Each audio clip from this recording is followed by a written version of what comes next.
આવતીકાલે ઇલેક્શન છે. આપણા હકનો, આપણા મતનો ઉપયોગ કરવાનો છે. આ મતનો ઉપયોગ કરતા પહેલા એકવાર જરૂર વિચારીને તમારો મત આપજો.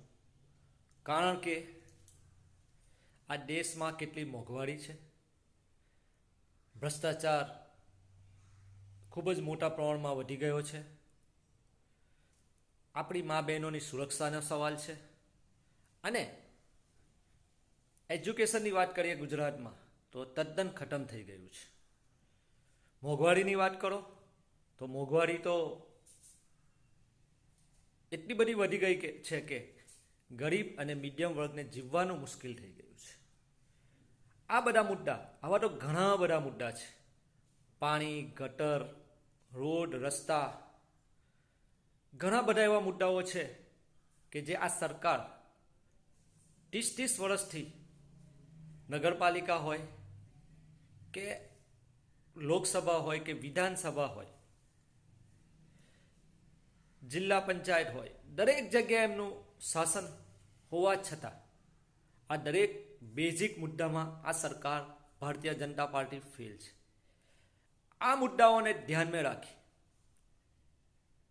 દેશમાં અનેકતામાં એકતાની મિસાલને ધ્યાનમાં રાખી નગરપાલિકામાં ભરૂચ શહેરમાં ward number 1, ward number 2, ward number 8, ward number 10 અને જેટલી પણ જગ્યાએ કોંગ્રેસના ઉમેદવાર ઉભેલા છે એ ઉમેદવારને પંજાના નિશાનને બટન દબાવી ભ્રષ્ટાચારને દૂર કરો,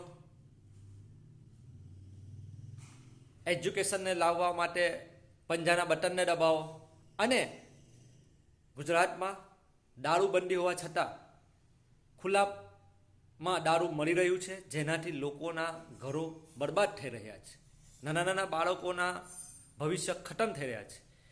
તો પંજાના બટન દબાવીને આવી સરકારને ઉખાડીને ફેંકવાનો દિવસ આવતીકાલે છે. તો મારી ભરૂચ જિલ્લાના અને ગુજરાતના દરેક નાગરિકને અપીલ છે કે કાલે ચોક્કસ વોટ આપવા જજો. વહેલા સવારે ઉઠીને પહેલો જ વોટ આપવા જજો અને પંજાના બટનને દબાવજો. એ નગરપાલિકા હોય, જિલ્લા પંચાયત હોય, દરેક ક્ષેત્રમાં પંજાને વોટ આપો અને જંગી બહુમતીથી જીતાડો અને ગુજરાતમાં ફરી કોંગ્રેસનું રાજ લાવો, એજ્યુકેશન વધારવાનું રાજ લાવો, ભ્રષ્ટાચાર દૂર કરવાનું રાજ લાવો, મા બહેનોની સુરક્ષા માટેનું રાજ લાવો, મોંઘવારી દૂર કરવાનું રાજ લાવો, એવી મારી જનતાને અપીલ છે. Thank you very much.